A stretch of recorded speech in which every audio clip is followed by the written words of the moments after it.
देखा भाई लोग, अब देखे और सुने खातिर कुछ बाकी ना रह गई। इंसाफ गांव के पुरान परंपरा के अनुसार होकी। ई लड़की पर पड़ोसी गांव के लड़का के साथे मुंह काला करे के आरोप है। यह वास्ते अपना गांव के परंपरा के अनुसार एकरा के अपन पवित्रता साबित करे खातिर अग्नि परीक्षा देवे के पड़ी। यह हम पंचन के आखिरी फैसला हुए।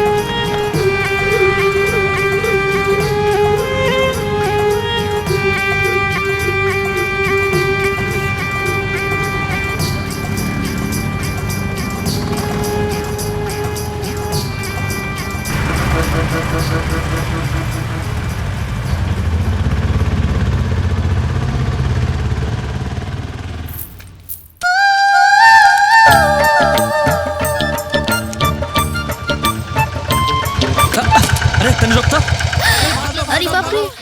अरे लेकी रुक!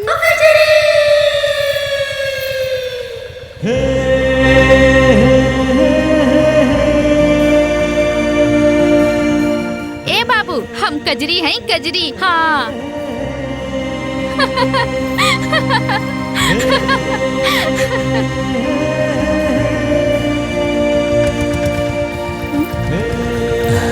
चला भाई जी।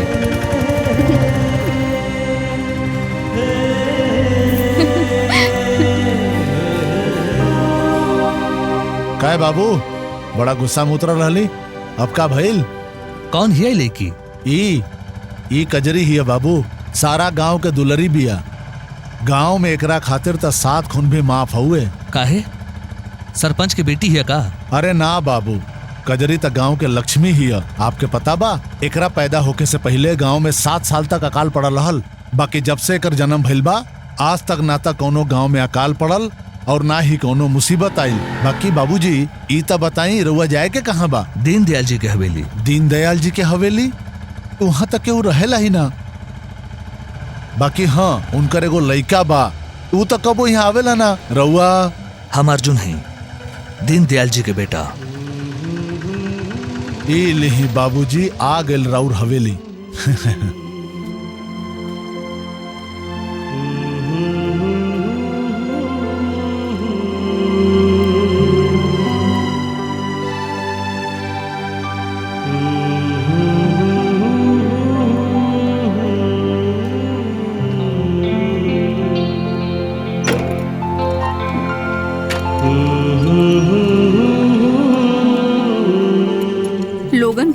भरोसा नहीं खे बिटिया, तनी संभाल के चलल करा। अरे कितना बेर समझौनी तोहरा के, ई घोड़ा जैसन चलल बंद करा। अरे माई चुप, खबरदार जे बीच में बोललू। अब तू बच्चे ना रहलू, लेकिन हम तो फिर से मुंह खोल लू तू। आपके बेर मुंह खोल लू तब तोहके मारब। हाँ, बिटिया दुनिया बहुते खराब बा। ई बच्चा जैसन हरकत कईल बंद कर दा। कुछ ऊंच नीच हो गई तो दुनिया के का मुंह दिखाई जा। जमाना बहुते खराब बा बेटा। देख लू तू चुप बाड़ू तो कितना नीक लगा ताड़ू। लड़की जितना कम बोले उतने बढ़िया हा। अरे कांता बहन, तू अकेले अकेले का बोलत जाताड़ू? कहीं सटिया तो ना गईलू? अरे सठियाई हमार दुश्मन, हम तो कजरी से बात करत रहनी।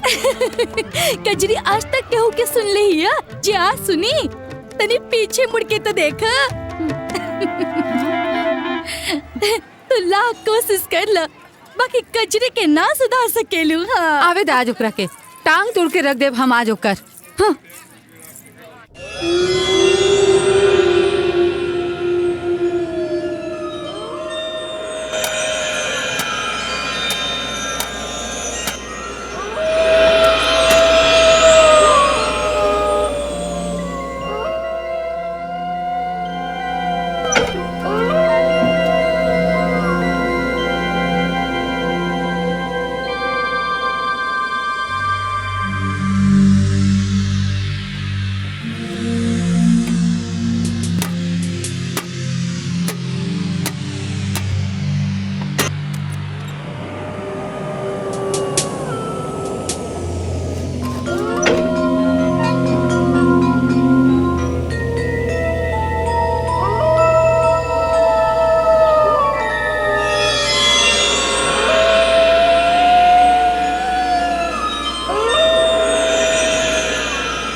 निकल के ना, अरे तंग मत करा।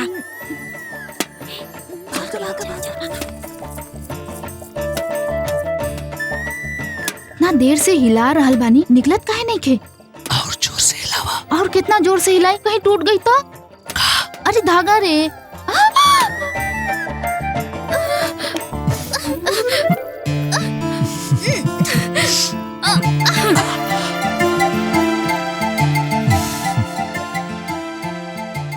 जेकर उठा दे ला लूंगी ओकर तब बच जाला पूंगी। माल रहल बड़ा चोखा, बाकिर कद में रहे छोट।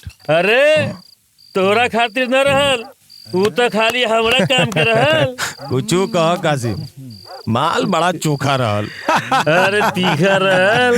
अरे ये तो कहा था नहीं हम। एक्सक्यूज मी, का रे? व्हाट इज दिस उठाई लूंगी बजाय पुंगी?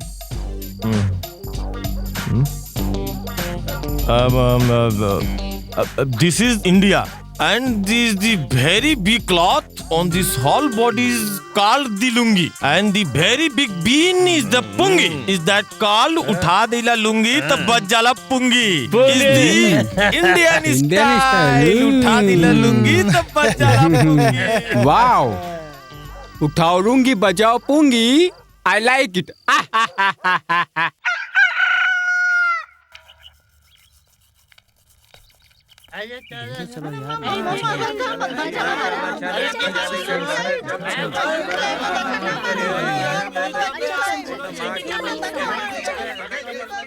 अरे सुना भैया, हाँ बोली। ये लोग आखिर ए तरह कहाँ जाता रहे? अरे भाई साहब ये सब कजरी के घर जा रहल बड़न।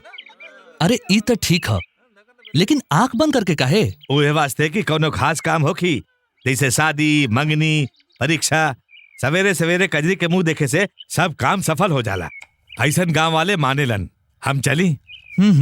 अच्छा ठीक है। अरे अरे बार-बार तोहरा हाथ लग जाए। फिर से गिर जाए। अरे ना गिर। ये गांव वाला भी ना। अरे ये लोग तो इन्हीं आवत रहे। भगवान भला करे गांव वालन के। तदली तदली, आज हम तो लैती वाला देते अवतारे। हम हाथ थोली। हाँ जल्दी खोला ना।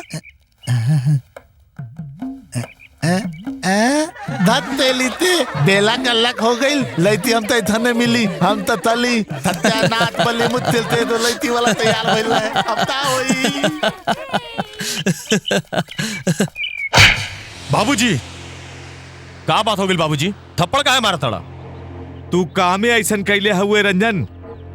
तू आज फिर तिजोरी से पैसा चुरौले? हाँ, बोल काहे? हमके भी तो पैसा की जरूरत पड़ेला। तो सुना बाबूजी, अब हम जवान हो गए नी, तो पॉकेट में 1000-5000 होके के चाहिए कि ना? छोटे मालिक खाना। खबरदार, जेकरा खाना दे लेता 1 हफ्ता तक एकर खाना पीना बंद। अच्छा, जो ई ला, ना चाहिए हमके तार खाना। 5000 खातिर हमके 10 बात सुना दिलन। ना चाहिए हमके तार पैसा, बैठ के चाटत रह। रज्जू रज्जू सुन सुन सुन सुन सुन सुन ना। के रहलू जे तो के कस के दबौले रहल? हमके केहू भी तो ना रहल। केहू कैसे ना रहल? हमें तो ओकरा गुलेल से मरनी और देख लू कितना दूर भागलू। अच्छा अच्छा ओ हां उहे ओ त हमके नया खे सिखावत रहल तो पूरा ओ ना सिखे देलू हमके। हमके का मालूम रहल। अच्छा जब तू पूरा सीख लिया ना तो उसे बोलिए हमरो के सिखा दी। ठीक है ठीक है। अच्छा ठीक है हम जाता नहीं। जग्गू चला दोबारा शुरू कर जाए। ये बात नहीं है घोड़ा बने के पड़ी।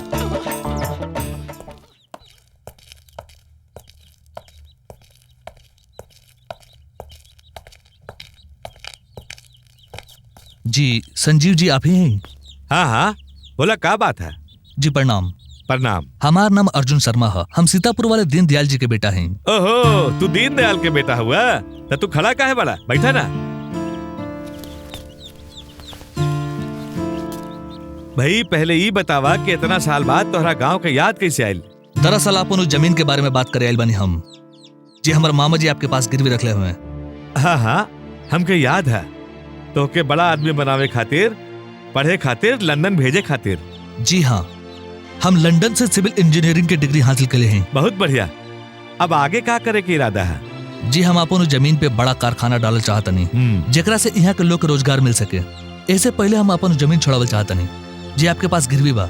बहुत अच्छा विचार है बेटा तुहार। समझा तो के तुहार जमीन मिल गई, काल आई है और अपन कागजात ले जाइए। जी अच्छा, अब हमरा आज्ञा दी। प्रणाम। राम प्रसाद, ए राम प्रसाद, पता न कहाँ चल गई, नाराज हो गई लागता। ए राम प्रसाद बेटा आजा, आजा बाहर आजा, आजा आजा आजा बेटा राम प्रसाद, हम तरह के ताजा ताजा दूध पिलाए। आजा आजा बेटा आजा। हमने तो पता आजा लग बेटा, गई आजा। थी ता तदली तारा बिना रो रो के हाँ, ठीक बा, हमारा ठीक बा। लाल हो ईता गई। तालता हो। चलो चल के दिखल जाए। हाँ ताला ताला। चुप चुप का पता का खोजता? तारा संगे जोड़ी लगा दे। का भइल भैया? ई झाड़ी में का खोज रहल बाड़ा? क्या बताई कजरी, हमार तो जिंदगी बर्बाद हो गई। हमारे इकलौता सांप पूरा 600 रुपया दे के खरीदले रहनी, ना जाने कहाँ चल गई। हमार तो किस्मतें फूट गई। अब हम क्या करें? कितना सुंदर सांप रहे हमार, गोरा चिकना, बिल्कुल नागिन पिक्चर के जितेंद्र जैसन। कहीं उहे तो ना जे हमने के देखनी है जा? अरे नाना कचरी, वो इतना सुंदर थोड़ा रहल, बस 4 फीट लंबा रहल। माना तानी ओकरो रंग गोरा रहल, बाकी जरूरी थोड़े ह कि ऊ ओहे होके। ना ना ऊ ना हो सकेला। हाँ हाँ, उहे है। हमार मन कहता भगवान के वास्ते हमके वहाँ ले चला, वहाँ ले चला हमके। बाकी भैया ऊ तो बिल के अंदर घुस गई, ताके बिन तनी दम लगा के बजावे के पड़ी। हाँ हाँ, हम बीन बजाए जरूर। हमके ले चला, ले चला, हमके ले चला, ले चला। ठीक है तो चला। हाँ, चलो चलो। तुम्हारे नगवारे, तोरे बिना नागिन के जिलो न जाए। तुम्हारे नगवारे, ई रहल बिल। आवा ए भैया, एकरे अंदर घुसल बा तार सांप। त इहवे हउए हमार लाडला सांप। हम ते नहीं थे लादत, इंता बत्ते तांबा। हाँ, बिल तो बहुते गहरा हुए। ना निकल सकेला। अरे कैसे ना निकल सकेला? हमार नाम भी बटुकनाथ है, बटुकनाथ। हाँ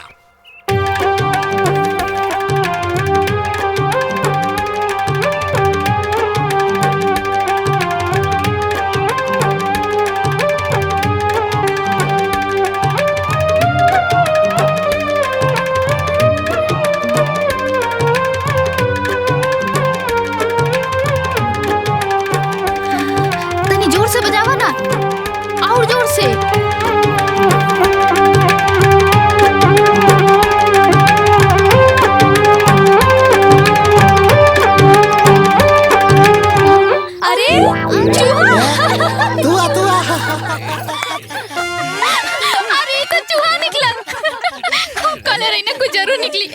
चुप चुप रहा। अरे कुछ तो निकलल। कितना मेहनत कर ले रहा। हे तेरी माई के बटूकनाथ, कजरी तो चूना लगा गई।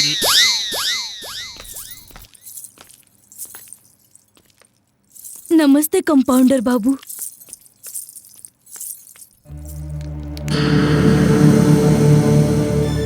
डॉक्टर बाबू से मिले के बा।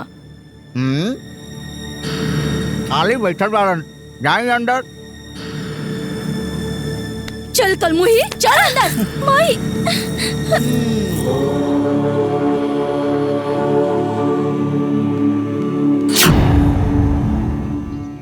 ई संसार माया बा। तो के लागता बाबा उठे? पता ना, पूछे के चाही। देखा तानी बस एक बार उड़ जाए सारा गांव के मुक्ति मिल जाई। देखा देखा का बोला तड़न। देखा सुना। खुद तक खाना खाई ले जा, बाकी बाल गोपाल के भूखे राखी ले जा। यही से एह गांव में अकाल पड़ल बा।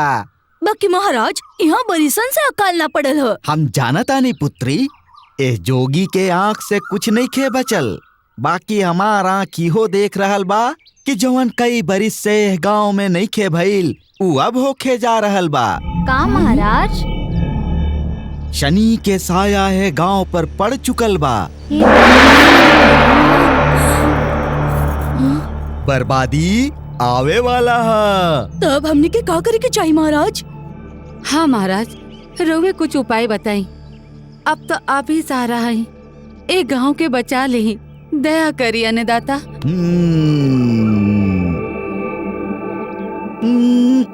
ठीक है, एक के इलाज है। देख लो बाबा कितना पहुँचल हवन। हाँ हर घर में से 2-2 किलो गेहूं, आधा किलो दाल, 1-1 किलो चावल, हल्दी, मिर्चाई, चीनी, नमक इत्यादि इत्यादि इत्यादि इत्यादि काल तक हमरा अड्डा पर आ जाए के चाहिए। और 200 रुपया। ई सारा सामग्री लेके हम हिमालय पर्वत पर जाइब और तहनी लगन के भलाई खातिर एगो हवन कर देब। इहे हमार परम कर्तव्य है, इहे हमार धर्म है। मानवता के सेवा कईल और उ लोग के दुख से मुक्ति दिहल। हे प्रभु, राउ लीला अपरंपार। हरे कृष्णा कृष्णा कृष्णा हरे हरे, हरे राम राम राम हरे हरे। हे भगवान, तोहर बेड़ा गर को नास पिटा। हमके का पता रहे कि धोती बांधने से बाल उखड़ जाई।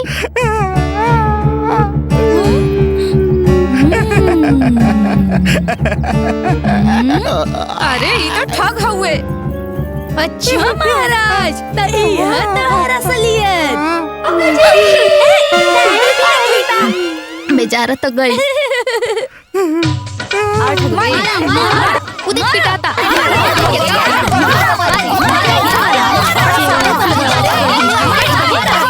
देखा देखा, कांटमो से अपन चप्पलों उतार ले ली। तो होके पता है, जब ये चप्पल पड़ेला ना तब बहुत जोर से लगेला।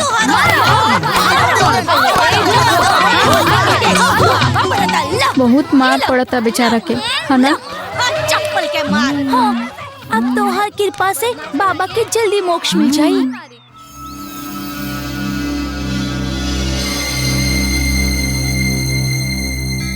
कहीं मुंह काला करो ले का? पेट से हुए? हाँ? अब हमारी इज्जत रवे हाथ में बा डॉक्टर बाबू। 5,000 रुपया लगी सफाई खातिर। मंजूर बात है, बोला हमके बाहर जाके बा। 5,000? हाँ। बाकी इतना पैसा तो हमरा लगे नहीं खे डॉक्टर बाबू। हम तो 1,000 लाइल बानी। रोवल होल बंद करा, तोरा खातिर कर ले। तू बाहर बैठा। हाँ? तू बाहर बैठा। चला चला।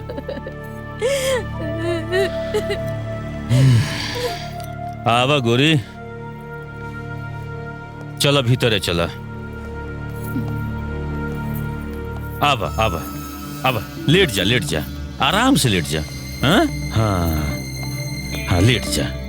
आज तो हर सारा दुख दूर कर देगा, तू चिंता मत करिए कुछ।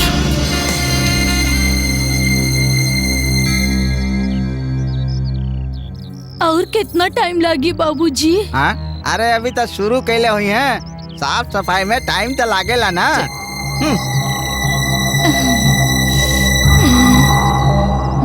का बात बा भाई, ये बल्ब काहे नहीं के जरत? माँ जी, आपके वायरिंग भी खराब बा और बल्ब भी उड़ गइल बा, कहीं तो लगा दी है। हाँ लगा दा।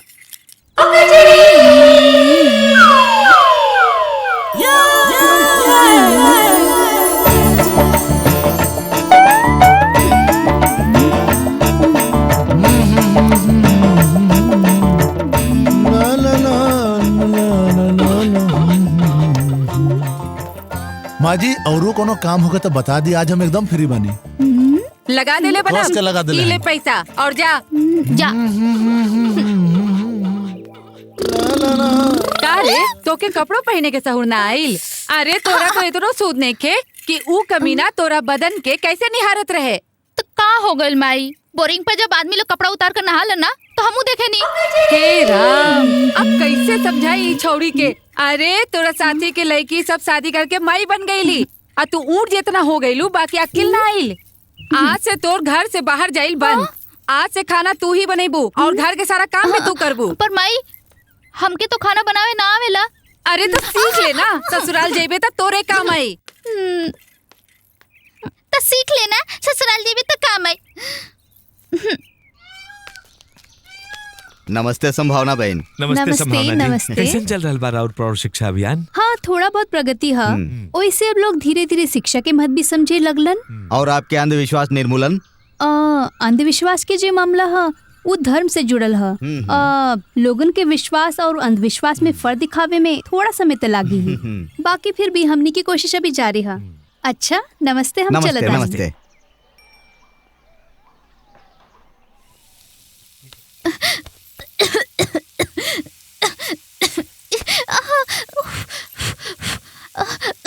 ये माई भी ना, हम कहले रही हमके खाना बनावे ना आवेला ना, सीख ले। ससुराल में काम आई। कुछ करा कजरी, कुछ करा ना तो चूल्हा के सामने पकत रहबे।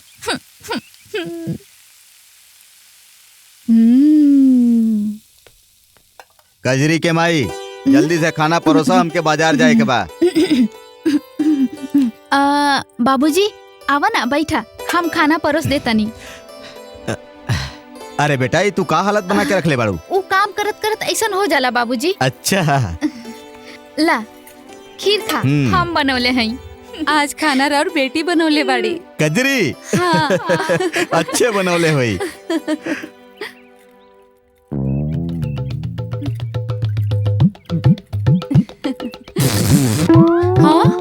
अरे ई का खीर में तो नमक डाल ले बिया। गलती से गिर गई हुई बाबू। तू ई दाल रोटी खा। ला, हम तहरा खातिर बनौले बानी बड़ा प्यार से। ओहो, अरे बेटा, रोटी तो बड़ा गोल मटोल बनौले बाड़ू। सीखा तनी।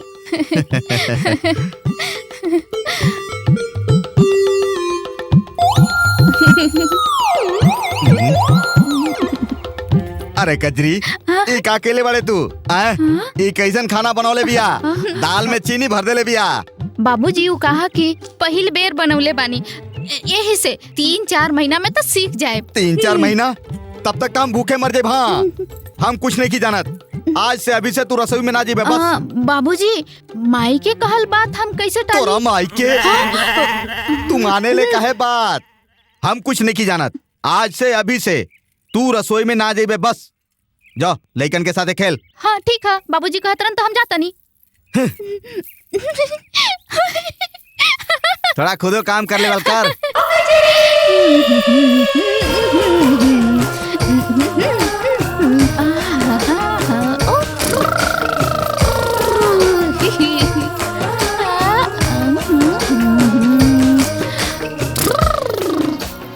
घर के सारा काम हमी के करे के पड़ेला और ई महारानी सारा दिन घूमत रहेली। काहे ना होके बाप जे सर पे चढ़ा के रखले बाड़न, हमार तो केहू सुनबे ना करेला। जी नमस्ते। नमस्ते। हाँ जी आप बेटा। कांता मौसी हैं? हाँ है तो। प्रणाम। लेकिन तू के हवा बेटा? आ? जी हम अर्जुन हैं, दीनदयाल शर्मा के बेटा। दीनदयाल शर्मा। ओ तो तू अज्जू हवा? जी। सविता के बेटा। आवा आवा बेटा बैठा। कितना बड़ हो गईला। जब तू इतना सा रहला तब तोके देख ले रहनी। तो हर माई और हम बहुत अच्छी सहेली रहनी। खूब जमत रहल हमनी दोनों में। न जाने वो कवन मनहूस घड़ी रहल जब तोहर माई बाबू तोहर मामा से मिले शहर गईल रहलन। वहाँ अचानक दंगा चालू हो गई। तू तो बच गईला, लेकिन तोहर माई बाबू वो दंगा के शिकार हो गईलन। तब से वो हवेली सुना पड़ल बा। खैर अब तू आ गईला ना, फिर से रौनक आ जाई। अच्छा बेटा ये तो बतावा मामा जी कैसन हवन? जी अच्छा हुवन, उहे कहले रहन आपसे मिले के। अच्छा। अरे कांता के आइल बा? अरे पहचान लिए के ना। ये अज्जू है, सविता के बेटा। जियतरा बेटा जियतरा। ई जान के बड़ा खुशी भइल कि तू दीनदयाल जी के बेटा हुआ। वैसे एजे रहबा कि शहर जीबा? जी हम एजे रहेल बनी। ई तो बहुत अच्छा बात है। वैसे तोरा खाए पिए के इंतजाम हो गइल? जी हम देर सवेर घर में खुद ही कर लेला। सुना तानी ये लड़का होके अपन काम खुदे कर लेवेला। और एगो राव लाडली बिया कजरी। का कजरी आपके बेटी है? हाँ तू जाने लो के? जी थोड़ा थोड़ा। ए जग्गू जे बाद में वो बंदर का है, फिर हमके मत बोलिए। देख के ना चल सकेला, आनर बड़ा का सब गोली गिरा देला हमार।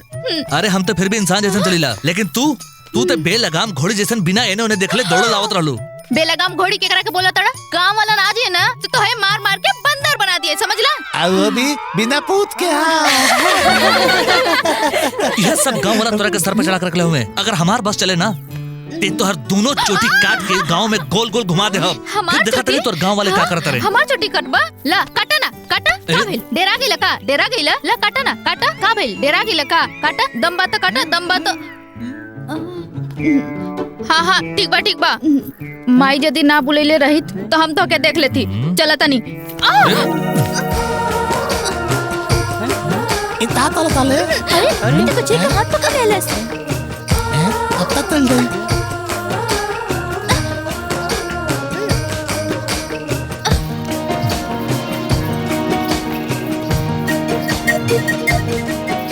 तुहार नाम का है? लखन। बच्चा कितना बड़े? आधा दर्जन। काम का करेला? जी धान कुटाई। टी पाखी जी में रात आइल रे जी आगे पीछे देखी। इले लखन सिंह और सुना जी। लड़का होके या लड़की बच्चा दुई गो अच्छा समझला। अब जा जी ठीक बा। जल्दी आगे आवे जा भाई। सो गुलाटी छपाक भागा भागा भागा जोर से भागा भागा ना। कजरी भागा ए कजरी दीदी कजरी दीदी रुका था। कहा ये देख कजरी। कहा अरे देखा तो कहा ना दिखावा तनी। हमरा समझ में ना आवेला कि ई डॉक्टर लोग मुफ्त में काहे बाटेलन। नाम बोलो अपन। पता ना तदली इता हम लोग तो मिलल रहल। अच्छा चलो खोल के देखल जाए।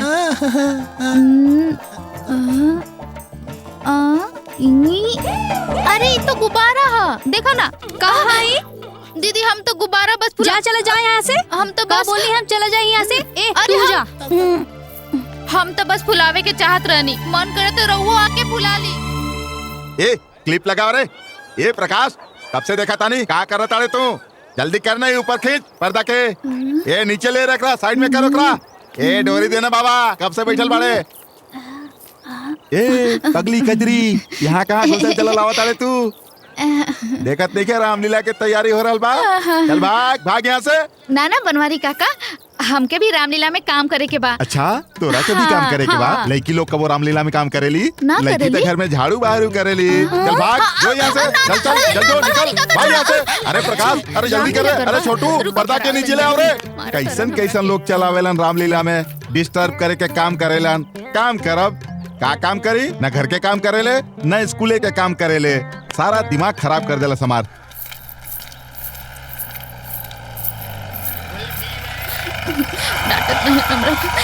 ए कजरे, ये कच्चा बनियान के गैंग लेके कहाँ जाता तू? कहीं भी जाई तो कैसे का? अरे बाप रे, आज तो बड़ा गुस्सा में दिखा तू। का बात बा? देख रंजन, हमार खोपड़ी हो गइल बा खराब, अरे बाप हमरा रे। से पंगा मत ले। अरे सुन तो सही, हमरा के मालूम बा हमरा के मालूम बा तोर खोपड़ी काहे खराब हो गइल बाटे। सुन तू एगो बात सुन, हम एगो बात बतावत तनी।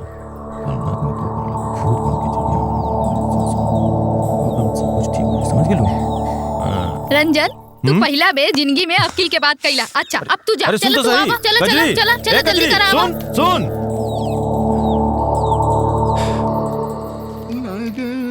चुनरी में दाग छुड़ाई कैसे लागल, चुनरी में दाग छुड़ाई कैसे बेटा बनवारी चलत चलत बहुत थक गई होगा बेटा, हमरा लगे आजा। अरे बेटा कहाँ जा रहल बाड़ा बेटा? ये जगुआ, ये फुलवा, बबलुआ रहने ये हम उनकर हालत खराब कर देनी। बड़ा बोलत रहलन। रामलीला में लड़की काम ना कर ली सर। बनवारी काका अब बतावा।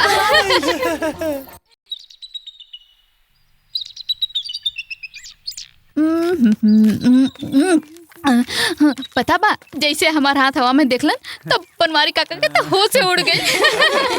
वो हमके ऐसे देखलन, उनकर तो धोती गीला हो गई। ए देखा सहरी बाबू के घर, चलल जाए, मजा चखावल जाए। ना बाबा ना, हमके नहीं खिंचाए के, तो के जाए के जा। ना ना ना, तो के जाए के बात जा, हमके नहीं खियावे के। हाँ अच्छा ठीक है, तू लोग यहीं रुका, हम अभी आवत नहीं। हाँ हाँ ठीक।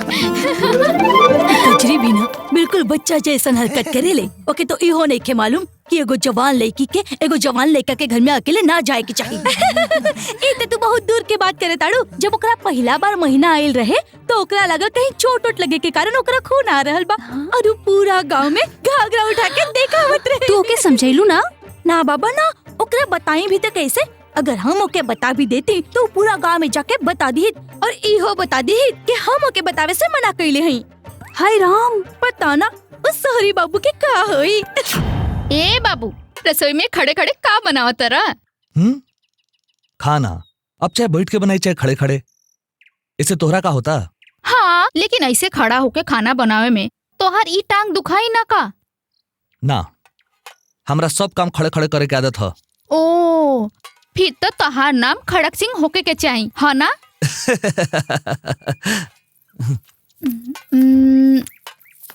एगो बात बतावा, ओ दिन हमरे घरे काहे आइल रहला? बियाह खातिर तोहर हाथ मांगे।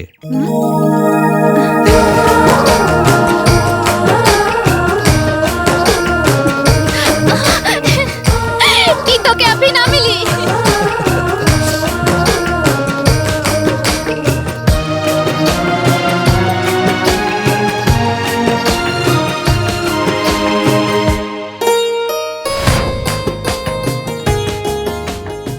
एगो बात बतावा, ओ दिन हमरे घरे काहे आइल रहला?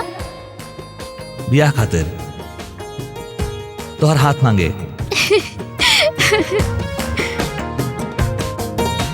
ब्याह खातिर तोहार हाथ मांगे। कजरी, बाप रे। अरे कजरी, तू और मंदिर में क्या बात है? आज पुजारी काका के खिंचाई करे के होगा या फिर देवी माई के बारी है? हाँ बोलो। ना ना ना ना, वो तो हम और हाँ हम और रजो यहाँ से जात रहनी तो वो शहरी बाबू ना कुछ ना, हम जात नहीं। हाँ अरे कजरी सुना ना, कहाँ जाता रू? ई भी ना आवा कांता, आवा बैठ। अरे वाह, आज सब एके साथे काहे? कोनो पंचायत बैठल बा का? अरे नाना, हमनी सब तक तोहरा घर ही आवत रहनी जा। बाकी अच्छा भइल तू यहाँ आ गइलू। अपन सुनीता की ब्याह तय हो गइल हा, आज हरदी हा और कल बारात आई। अरे वाह, ये तो अच्छा खबर सुनेलू तू। हमार तो मन पसंद हो गई। काल्हे के बात लागता दौड़त आवत रहे बोरिंग पर, लेकिन कितना जल्दी बड़ हो जाली। कांता बेटी तो पराया धन हो खेली, उनका जाए के का दुख करे के, जितना जल्दी रवाना कर दो उतना बढ़िया। सही कहा तारू, बाकी ये सब इतना जल्दी कैसे हो गई? कल तक तो कुछ अता पता भी ना रहे, आज हल्दी के रस्म भी हो गई इतना जल्दी। हाँ कांता, शादी ब्याह तो संजोग के बात हो खेला। अगर किस्मत में होखे तो 2 दिन में काम निपट जाला, अगर ना होखे तो जिंदगी भर माई बाप जूता घिसत रहेलन, बाकी कुछ ना होला। कांता तू कजरी खातिर कोई लड़का खोज लू है कि ना? ऐसे एगो लड़का हुए हमार नजर में। अपन लखनपुर वाली भांजी है ना, ओकरे लइका। सोचली तो से पूछ ली। हम ओकर बाबूजी से बात करब। अभी तो वो बच्ची बिया।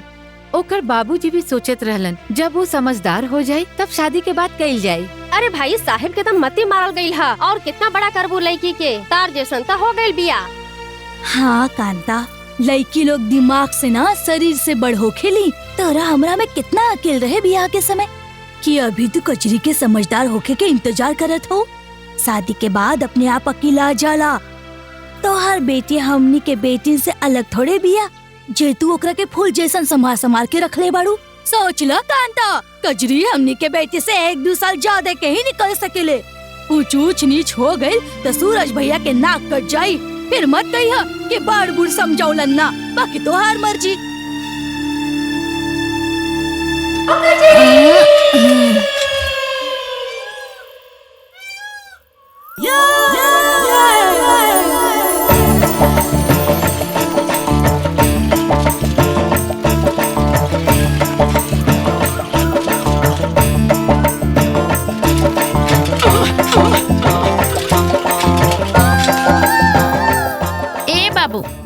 खड़े खड़े का करत रह? कौनो सवारी के इंतजार करत नहीं। 1 घंटा हो गई खड़े खड़े, अभी तक ले एक भी सवारी ना आइल हो। कहा तो हम छोड़ दी, आवा बैठा हमारे साइकिल पर। हाँ अगर डबल सीट जाए के हो तो साइकिल हम चलाई। काहे? कहे कि अभी तक हम अपन बीमा नहीं करेले। का? कुछ ना हम चलावत नहीं। आओ बैठा। तू चलाइबा? हाँ ठीक है, चलावा।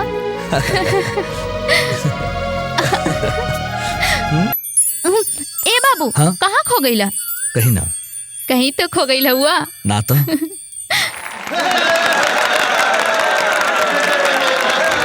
ताली के बहुत बहुत धन्यवाद। ई रउआ सबके प्यार बा, और जोर से बजाई। बहुत आनंद आई रउआ सबके। आज हमनी रउआ लोग के राम और रावण के ऊ युद्ध दिखाइब जा जे रउआ लोग टीवी में भी ना देखले होखर, और एकरा में रउआ सबके मजा आई। कृपा करके शांति बनौले रखी। तो अब हमनी चलत आनी राम और रावण के युद्ध में।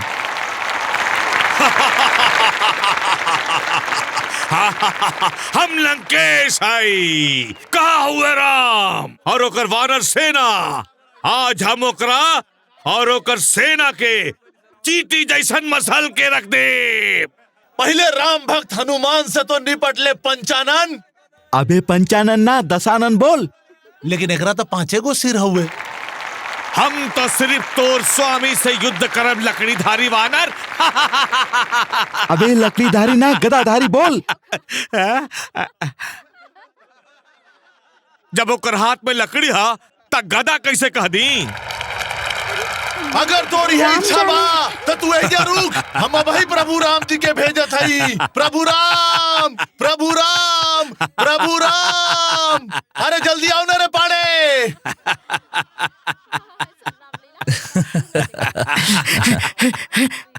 हम आगे नहीं। हे रावण, आज हमरा बाण से तोर अंत निश्चित बा। बाण कहवा? हैं? हमरा पास तो सिर्फ धनुषे बा, बाण तो है नहीं के। सेवक हनुमान जी प्रभु। तोहरा पास गदा बा? ना प्रभु, सिर्फ डंडा बा। अरे फंसा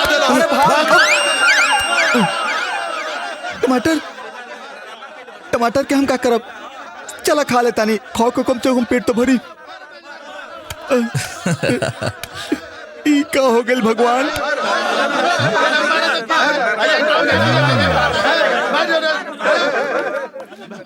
हे राम, हमारी रामलीला के जे सत्यानाश कैले होके ओकर बेड़ा गर्क होके। बनवारी काका, कहाँ? तू तनी हमरा साथे आवो। कहाँ? अरे आवत। हाँ चला, लेकिन ज्यादा दूर मत ले जाइए। ए बानर, हम तोरा पूछ में आग। ए रुक। आग लगा के तोहके भस्म कर दे। ए कजरी, का रे कजरी के बच्ची, तू हमार रामलीला के सत्यानाश कर देले। बनवारी काका हमार कान छोड़ा, ना तो सबके रात वाली बात बता दे। गाँव वालन के बतेबे? गाँव वालन के बतेबे? हम का लोग से डराई ले? दे हमारी सामान। तू गदा दे रे, पूछ दे। चलावेला ना जाने कहाँ कहाँ से हमारा रामलीला के सत्यानाश करे। घोड़ी दिया घोड़ी।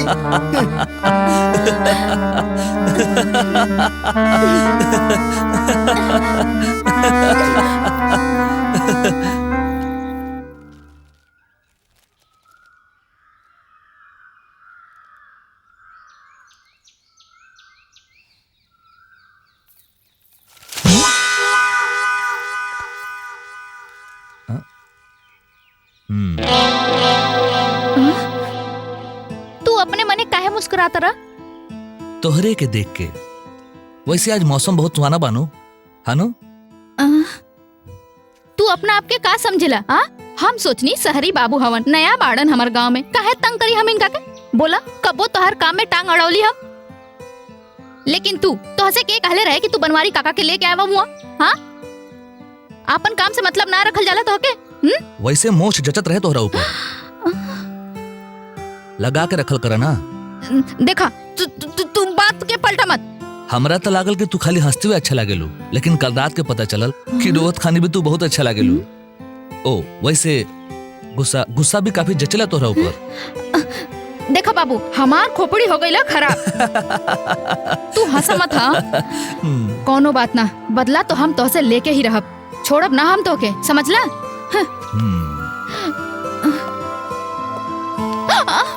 तुझे भी सजा देवल चाहता रू, हमरा मंजूर है। और कुछ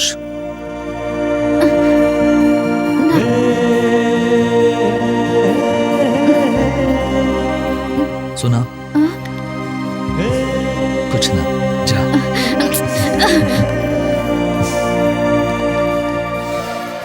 ना, बचावा, बचावा, बचावा।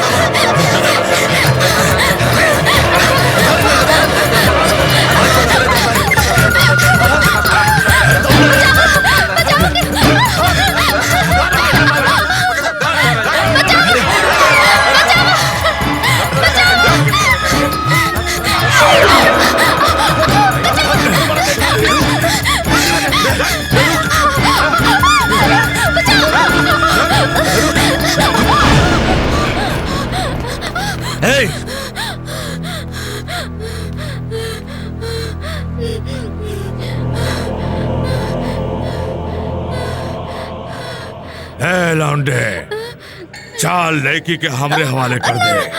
चल।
तू? हमार नाम बिहारी है। कहा बिहारी, और सारा दुनिया जाने लगा कि एक बिहारी 100 पे भारी।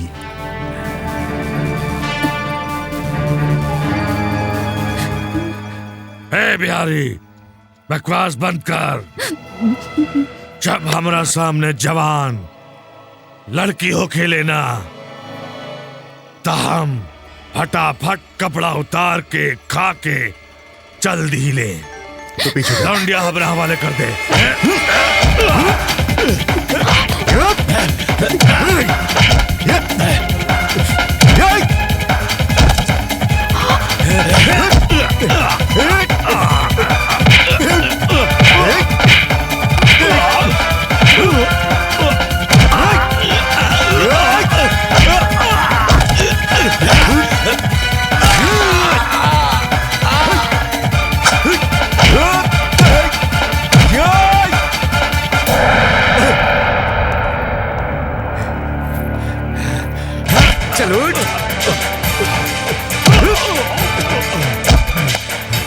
बात जान ले, आज से तो नौटंकी बंद।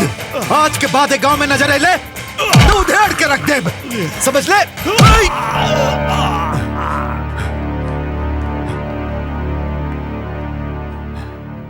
ए लड़की, तू घरे जो, घरे जो।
का भइल?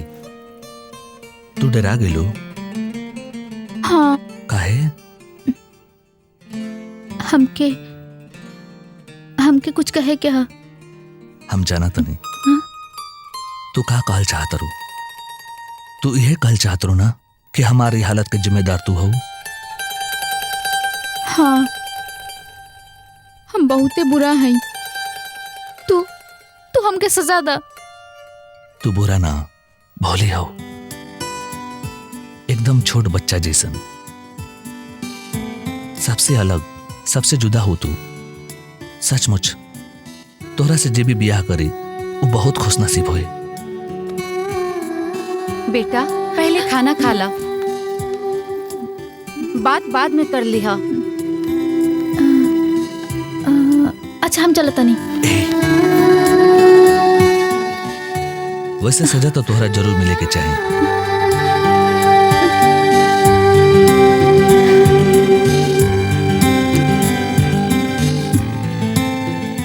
जीवन भर के सजा।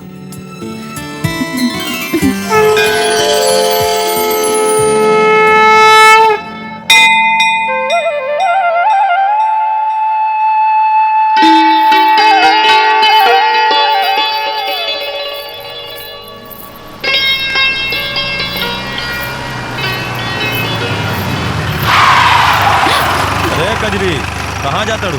आओ बैठ, तोरा के घुमा के ले आई। कोनो जरूरत नहीं खे। अरे कजरी का बात है?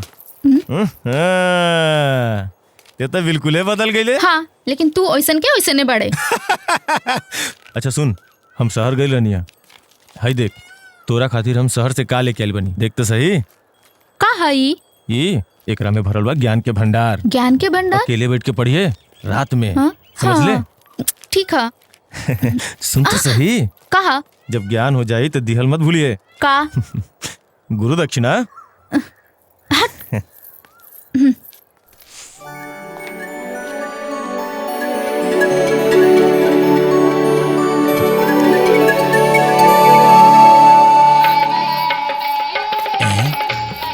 कजरी के का हो गया? है ना, देखा काका, ई अपन कजरी एकदमे बदल गई। हाँ।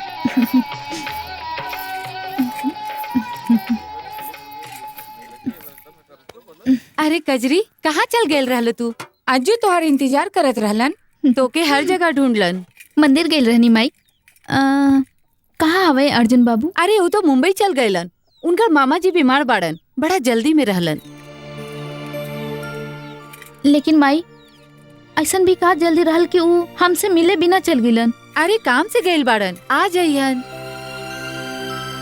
अरे हाँ, हम तो भुला ही गई नहीं। तोरा ससुराल से तोहर सगुन के थाली आइल बा। हमार ससुराल से?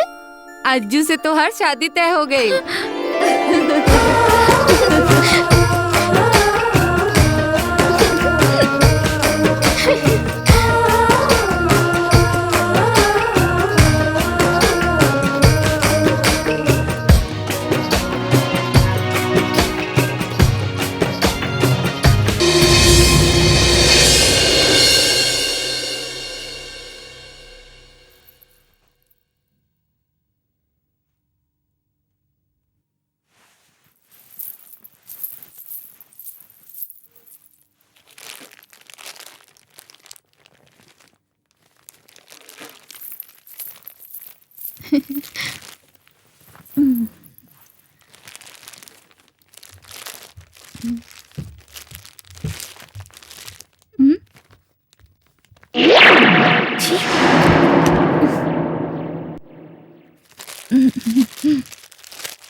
कजरी, अब की होली में हम इहे रहब। बहुत जम के होली खेलल जाई, बहुत मजा आई कजरी। तो मजा आई। देख लिया तू। कजरी कहाँ जाता रे? आ बैठ, तोरा के घुमा के ले आई। कोनो जरूरत नहीं के। अरे सुन तो सही, बात तो सुन। कहा? वो किताब जौन हम देले रहनी शहर से लाके पढ़ ले का? हाँ, पढ़ ले ली। कैसन लगल? बताई। हाँ बताओ।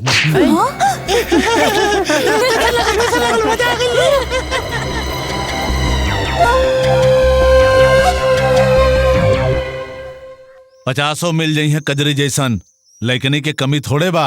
अरे छोड़ यार अंजन, भूल जा कजरी के किस्सा के। कैसे भुला जाए बिरजू?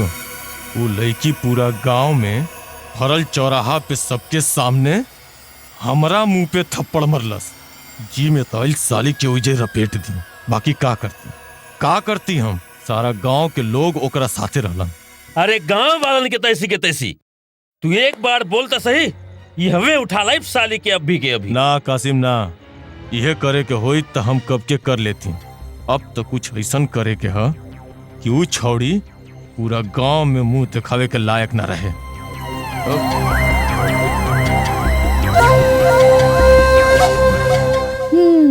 तो ई है तोहार कहानी। लेकिन तू बूढ़ा से शादी काहे कैलू? तो का करती हम? जिनकी भर अपन माई बाप पर बोझ बनल रहती, बदनामी के दाग लेके। शायद तू नहीं खू जानत कजरी, अगर एक बार कोनो लड़की के गलत कदम पड़ जाए ना, तो जिंदगी भर मंजिलों से मुंह मोड़ लेवेले। वो सब तो ठीक है रज्जो, लेकिन एमे तोहार का गलती रहल? गलती तो उ लड़का के रहल ना, जे तोके प्यार में धोखा। कजरी, होली नहीं के खेले के का? नहीं ले खेले अर्जुन की हमको चिट्ठी होली आइल ह, कांता मौसी देले हईन। अर्जुन की चिट्ठी? हाँ। जल्दी पढ़ ले। माई के प्रणाम कहिया, अगला हफ्ता आवतनी तहार अर्जुन। अपन ध्यान रखिया।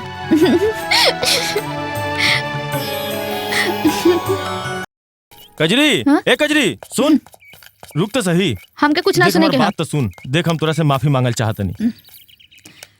आज तो होली है, आज के दिन तो दुश्मन भी गले लग जालन।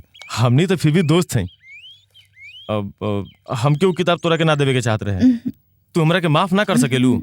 वैसे हमके भी वो दिन तोके ऐसे थप्पड़ ना मारे के चाहत रहे। हमके माफ कर द। मतलब तू हमरा के माफ कर देलू? हाँ। चल अच्छा भाई, हमरा मन से एगो बोझ तो उतर गइल। अर्जुन कब आओ तड़न और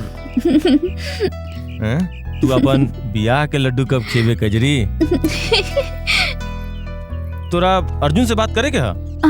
कैसे? स्टडी फोन से हो जाए बात। बिल्कुल कमाल है। तुम्हारी दोस्त कब काम में आई? सोच मत, तू चल ना। तू हमारे साथे चलाओ ना। सुनो तो सही, सुनो। चल तो सही। अरे सुनो ना।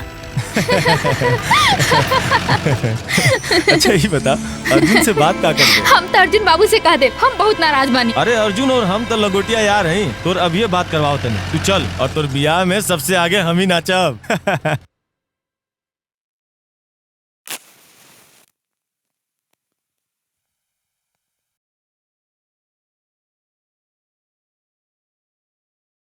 हे भगवान, न जाने कहाँ रह गई लड़की।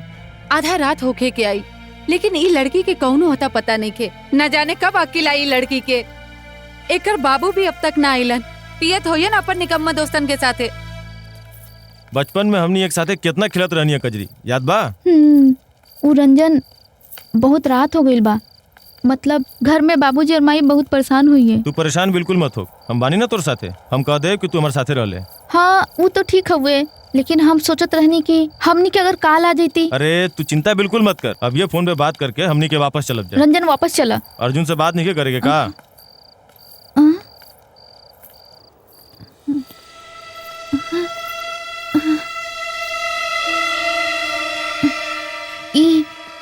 ई तू हमके कहाँ लेके आ गई? रात बीते दे कजरी रानी, सवेरे तक सब पता चल जाएगी। ना रंजन, ई तू ठीक नहीं खा करत। जाद हमके जरूर जाए दे कजरी रानी, लेकिन आज की रात नहीं, कल सवेरे। आज के रात तो के हमरा साथे बितावे के पड़ी। कजरी रानी कैसन लागता है? ना रंजन,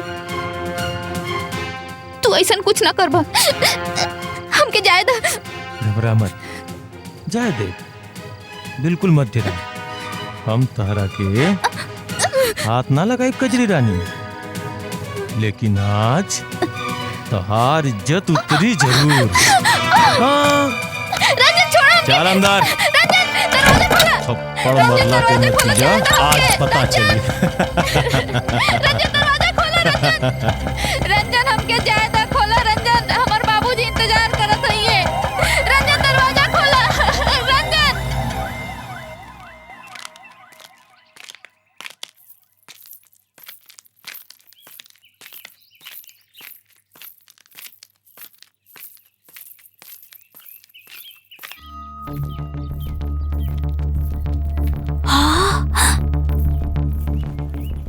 इहे तो हम हूँ कहीं। अपना गांव में तो कजरी के सब लोग इज्जत करेला, बाकी रंजन तो दूसर गांव के हा। हाँ, और वो एक नंबर के लुच्चा लफंगा होवे, तो उका कजरी के ऐसा ही छोड़ देले होई।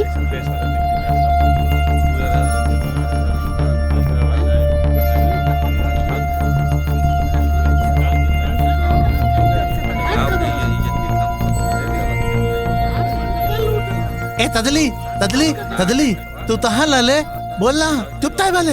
ये आ गेल मुंह काला करके। रात भर रंजनवा के संगे रहे लड़की। धीरे बोला रामलाल, ई गांव के इज्जत के मामला हुए।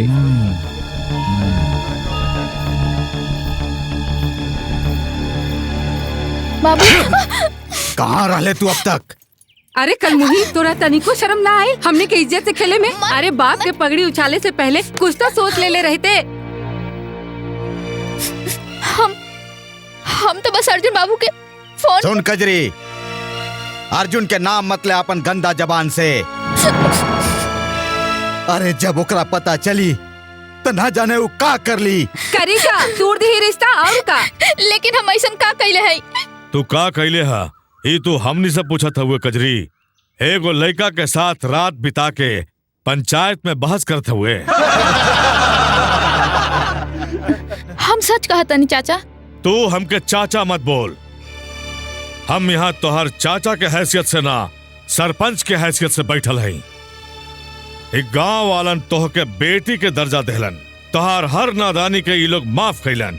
बाकी अब एक गांव के इज्जत के मामला है। मनली की कजरी एक रात रंजन के साथे रहल, लेकिन ई बात के ई मतलब त ना भइल कि कजरी की पवित्रता पर शक कैल जाए। तो का रात भर रंजन के राखी बांधत रहली। ध्यान रखिए कांता, कहीं कजरी पेट से न रह जाए। औरत के पेट और रेगिस्तान में रेत छुपौले ना छुपेला। साला ई जवान होखल भी एगो पाप बा। एक जवान छोकरा और एक जवान छोकरी अगर अकेले में होखे तो संयम टूट ही जाला भाई। बाकी एकर चरित्र पूरा गांव जानेला। ई मामला हमार बेटा के ना हा, मामला चल रहल बा कजरी के चरित्र के। हम पूछा तानी कजरी तो के हमार बेटा जबरदस्ती उठा के ले गई रहल का रे कजरी? अब जवाब दे इनके सवाल के। ना हाँ, ई हमके अपन गाड़ी में। ये बिल्कुल झूठ बोलतिया। हम अपना आँखी से खुद देख ले हई। अरे पहले ते रंजन के साथे खूब हंस के बात करत रहल और फिर अपना मर्जी से ओकरा मोटर गाड़ी में बैठ के खुशी खुशी ओकरा संग चल गई। का भाई लोगन, हम बिल्कुल ठीक कहत बानी ना? हाँ। का ई सच है? हाँ, ई हमके कहले रहल कि ई अर्जुन बाबू के साथ हमार फोन पर बात कराई। फिर? लेकिन ये हमके जबरदस्ती एगो सुनसान जगह पे ले गई और रात भर अपना साथे रहे खातिर मजबूर कर देलस ताकि हमसे बदला ले सके। बदला? कौना बात के बदला? हम वो दिन एक गांव के चौराहे पे थप्पड़ मारले रहनी ना, उहे बात के बदला। और रंजन फिर तोहरा से अपन बदला ले लेलस। हाँ। तू का बोलत रहे कजरी? तो के कुछ लाज शर्म बा कि ना?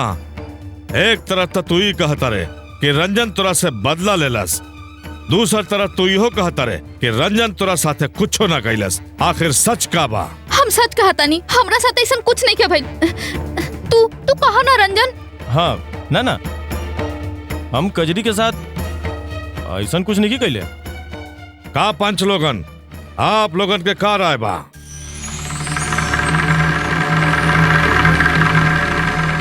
कजरी पवित्र है या कि अपवित्र, ई हम नहीं जानत।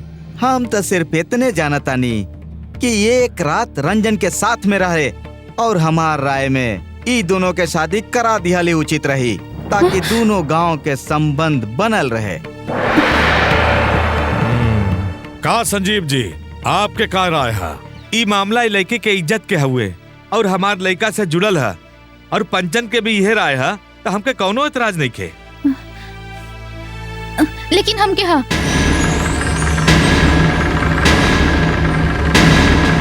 हम रंजन से शादी नहीं कल चाहत। जवन लड़की पर एक बार दाग लग जाला ऊ लड़की से कोई भी शादी ना कल चाहेला।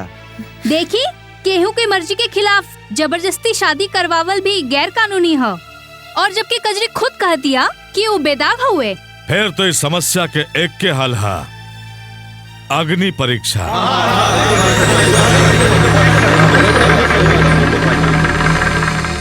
अग्नि परीक्षा? हाँ। साला ई देश में लड़की पैदा होखल भी बड़का पाप है, और ओकरो से बड़का पाप है जवान होके अपना आप के लोगन के निगाह से बचावल।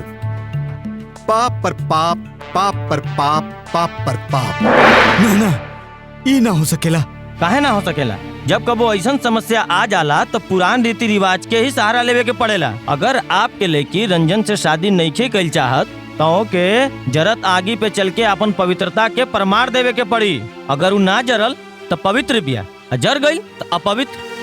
हरगिज ना, ये गलत है, गैर कानूनी है। देखी संभावना जी, ये हमनी के गांव के मामला है और आप ठहरली बाहर वाली, आप बीच में ना ही बोली तो अच्छा हुई। काहे ना बोली हमके सरकार यही काम के खातिर ही गांव में भेजले हुए। और रहल बात कजरी के पवित्रता के, तो आप ओकर मेडिकल चेकअप करवा ली। संभावना जी ठीक है कहा ताड़ी। हाँ, ही ठीक हुई और कानूनी भी। हमरा विचार से था ही राय हमनी के मान लेवे के चाहिए का पंच लोग। हाँ कांता बहन, ये चिट्ठी ला और डॉक्टर साहब के दे दी है। वो कजरी के जांच कर दी है। आप साथ में ना आए संभावना जी? ना, हमके जरूरी काम से कहीं जाए के है, ऐसे हम आप लोग के साथे ना आ पाए।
हम तोरा बारे में सब कुछ जानता नहीं कजरी। तू रंजन से शादी नहीं कल चाहत।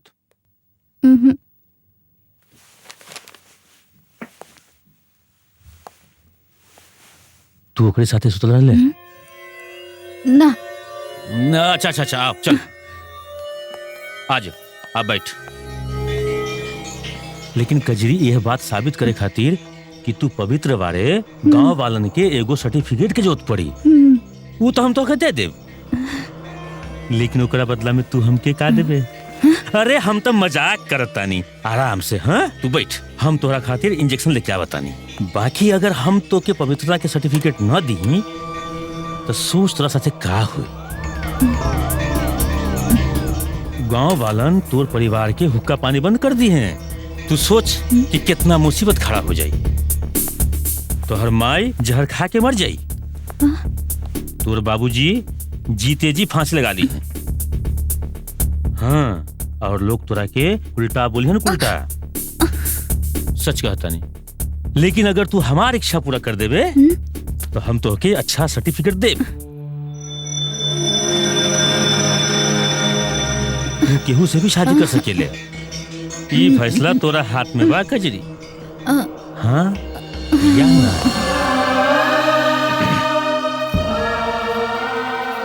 भाई लोगन, हम कजरी के अच्छा तरह से जांच ले ले हैं और कजरी गंगा जैसन पवित्र है। कांता, हमार कजरी,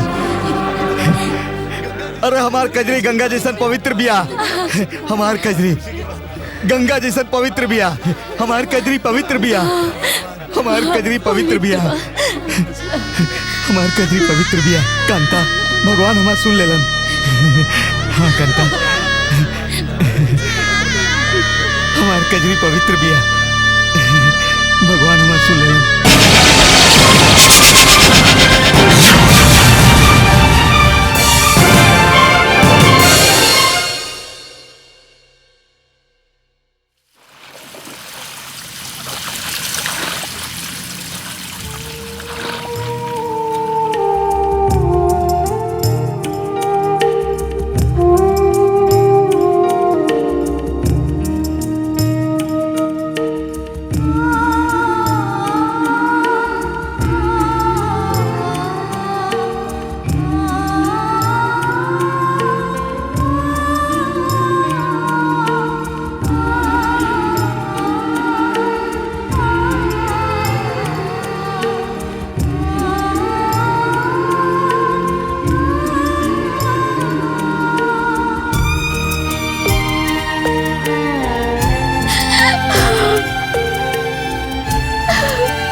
अरे कमाल कर देहला रंजन, ऐसा फसौला साली के कि ना वो घर के बाहर निकल सकेले और ना ही घर में बैठ सकेले।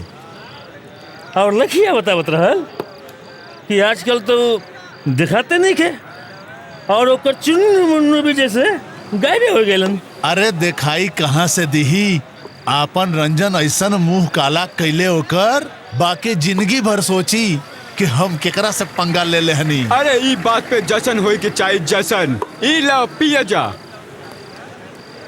रंजन, तोहरे चेहरा पर खुशी दिखाई पड़त नहीं खे जे होके के चाहिए। अरे तोके तो खुशी मनावे के चाहिए कि आखिर जीत तुहार भइल है। ना कासिम ना, जीत तो भइल, बाकी पूरी तरह से ना। कजरी साली बदनाम तो हो गई, बाकी पवित्र भी तो साबित हो गई। हम तो सोचले रहनी कि साली अग्नि परीक्षा तो दी ना, तो हमरा से बियाह करे के अलावा ओकरा पास कोनो चारा ना बची। सही बात है। और जब एक बार बियाह हो जाई तो ओकरा से हर रात वो थप्पड़ के बदला लेती जवन साली भरल चौराहा पे सबके सामने हमारा मुंह पे मरले रहे। बाकी संभावना तो सब काम बिगाड़ देलस। ई त तू एकदम ठीक बोल रहा हुआ, कह द तो उठा के ले आई उस संभावना के। कजरी ना सही, संभावना ही सही, जौने मिल जाए ना बिरजू ना, जौन बात कजरी में है वो बात संभावना में नहीं है। और वैसे भी साली सरकार के तरफ से आयल बिया, संभावना के कुछ करे खातिर तो सोची है भी मत। और रहल बात कजरी के, तो आज ना तो कल हमरा दांव पे तो चढ़बे करी। कब तक छुपी आम पत्ता के आड़ में, एक न एक दिन तैबे करी बीच बाजार में।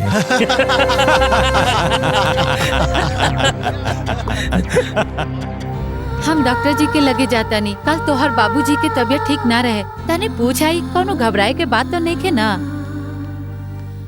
अरे हम तो से पूछा था नहीं। अरे सुना ताड़ी की ना, का हो गई बेटी? कई दिन से देख रहल बानी, उदास रहा ताड़ू। तोहर तबीयत तो ठीक बाना? बुझ गई नी, अज्जू के याद आ रहल होई। अरे वो तो कहले रहलन कि वो जल्दी आ जाई है। अच्छा अब हम चला तानी, कहीं डॉक्टर जी निकल ना जाए। बिटिया तनी बाहरे घूम आवल कर, घर में बैठल बैठल दिमागो काम ना करेला। अच्छा हम अभी आवतानी, तोहर बाबूजी के दवाई लेके।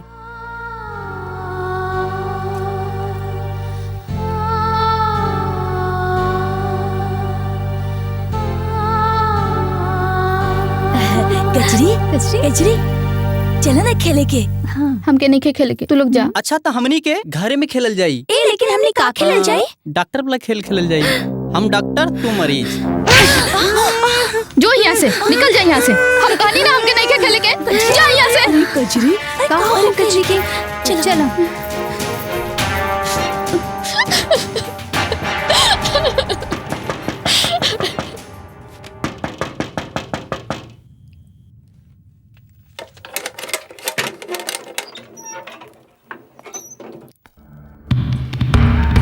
डॉक्टर बाबू बुलौले हैं।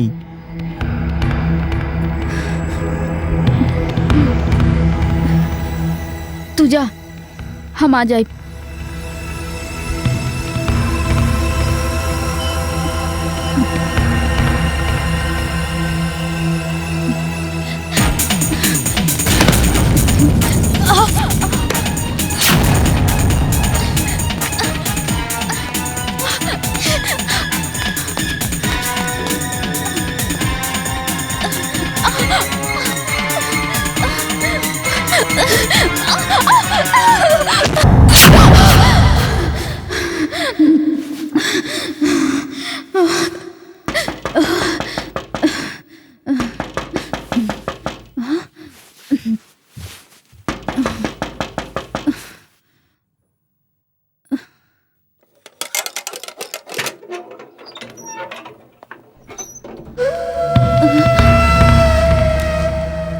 डॉक्टर बाबू बुलौले हैं।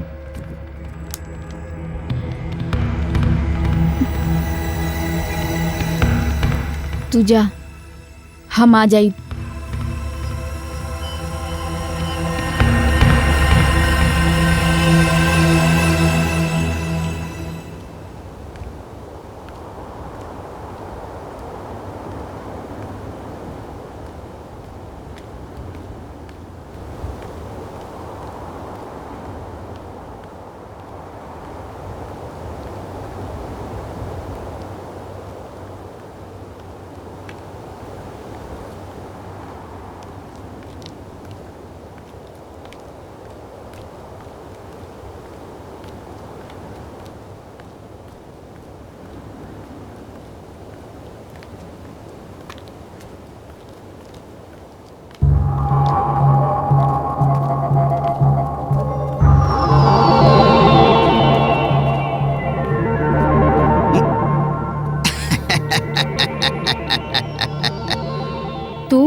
तू ही यहाँ का करत रे?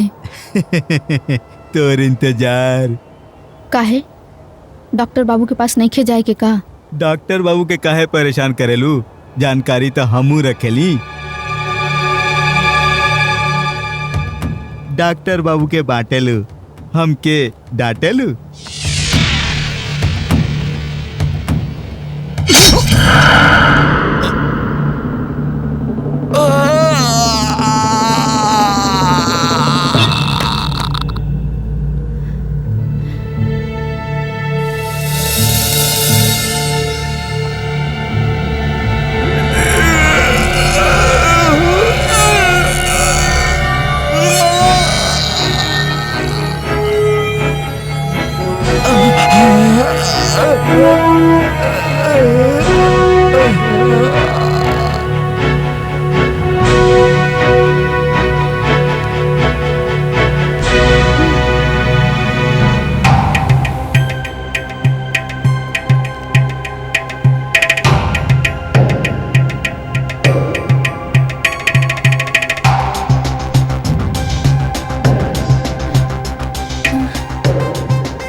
ए कजरी, तू जा जा।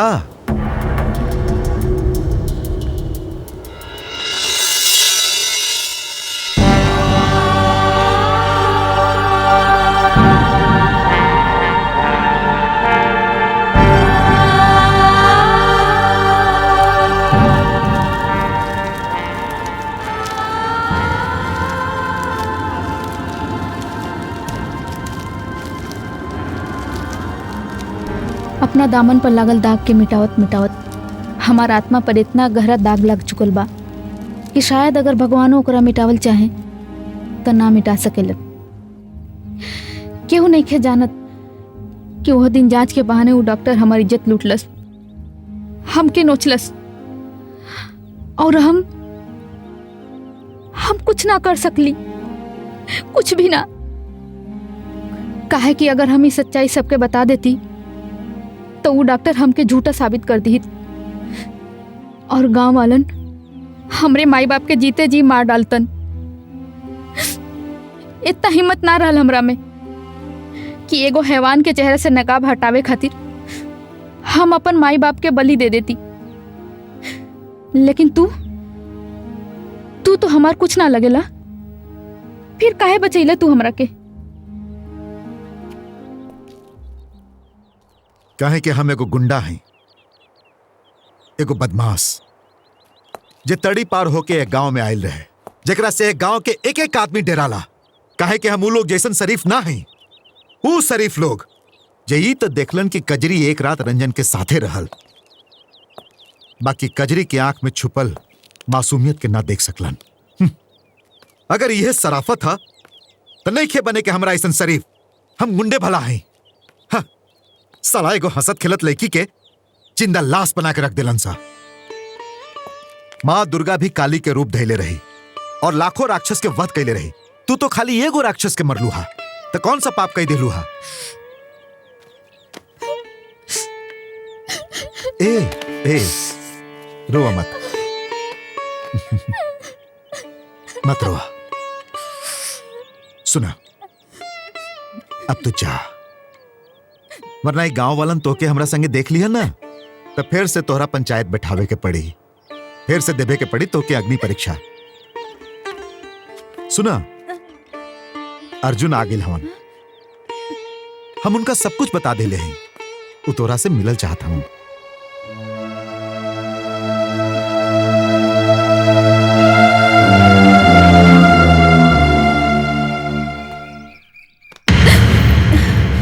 मत छुआ हमके, चल जा यहाँ से। कजरी हम अर्जुन हैं, हम अर्जुन ही कजरी, तुम्हारा अर्जुन। छोड़ दे हमरा के, तू भी हुए हवा ओही में से एक। कजरी हम कहनी ना हमरा के केहू से बात नहीं के करेगे। कजरी हमके जाए दो बस। कजरी हमारी बात तो सुनो। हम कहा नहीं हमके केहू से बात नहीं के करेगे। कजरी जा अर्जुन यहाँ से, जा।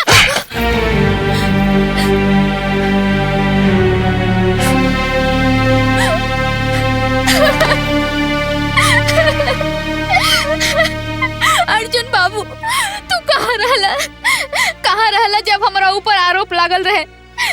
कहाँ रहला जब हमार बलात्कार भइल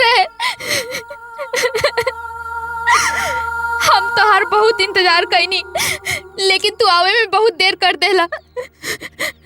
डॉक्टर बाबू से पवित्रता के प्रमाण पत्र लेत लेत हम अपवित्र हो गए नी।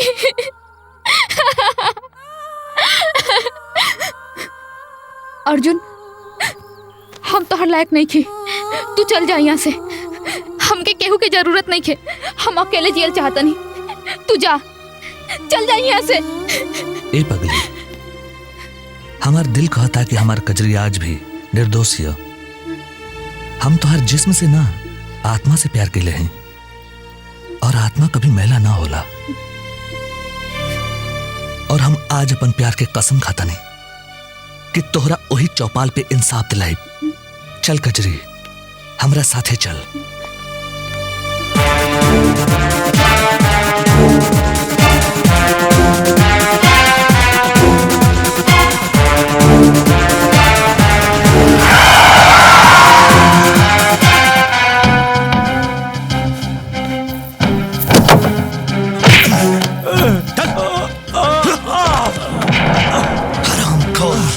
गंदा नाली के कीड़ा, आज पूरा गांव के सामने तोर पर्दा फास होई। हमकी माफी दे दा।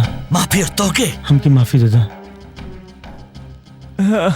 अरे लड़का, ये का तमाशा लगा के रख ले हुए? हाय तमाशा। हाँ, उस दिन आप लोग तमाशा लगौले रहनी जा, कचरी के तमाशा, और आज हम ही दोनों के तमाशा लगे हैं। लेकिन अफसोस, कहावत साच है, ऊंचा दुकान फीका पकवान। आप लोगन के इतना ऊंचा पद दे देला के बादो आप लोगन के फितरत ऊंचा पद पर बैठ के नीचे देखे के कबो ना जाई। हो गई तसल्ली? कर देनी ना एगो पवित्र क्या पवित्र। अरे आज कोई मुस्कुरात नहीं खे, हंसत नहीं खे, ताली नहीं खे बजावत। काहे कि आज ए चौपाल में एक अबला नारी मुजरिम नहीं खे, बल्कि मुजरिम हा दुगो आदमी, दुगो मर्द मुजरिम हा। आज चौपाल में दुगो मर्द मुजरिम हा। ये पहले का बुझावत रहा, जवान कुछ बोले के बाद साफ साफ बोला। और ई ख्याल रहे, एक गांव के एगो मर्यादा हुए। कजरी भी गांव के बेटी ही, ओकर मर्यादा के ख्याल नाइल।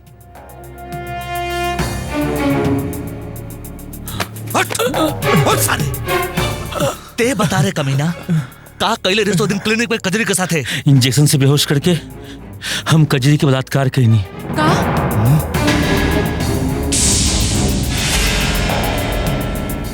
हमसे भूल हो गई। वो दिन जब चेकअप करावे वो हमरा लगे आयल रहे तो वो पवित्र रहल। ओकरा देख के हमार नियत खराब हो गई। हम ओकरा डरौली, धमकौली कि वो केहू के हमरा बारे में ना बतावे, और कहनी कि अगर पवित्र होके के सर्टिफिकेट चाही तो तोरा हमरा साथे सुते के पड़ी, ना तो तोहके पवित्रता के सर्टिफिकेट कबो ना मिली। और तू जीवन भर माथा पर कलंक लेके पूरा गांव में घूमत रहबे। और तू एगो छोट कागज के टुकड़ा खातिर ओकर इज्जत लूट ले। शर्म होता हमरा कि हम एक गांव के मिट्टी से जुड़ल हैं। नहीं खेद है कि हमरा एक गांव में।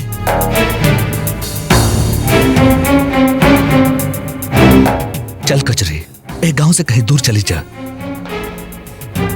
तू कजरी के ये तरह गांव से ना ले जा सकेला। ई गांव के मान मर्यादा के सवाल बा। ई कजरी हमार बेटी है। ई कहाँ जाई, केकरा साथे जाई, एकर फैसला हम करब। और आप लोगन के इंसाफ तो हम देखिए चुकल बानी।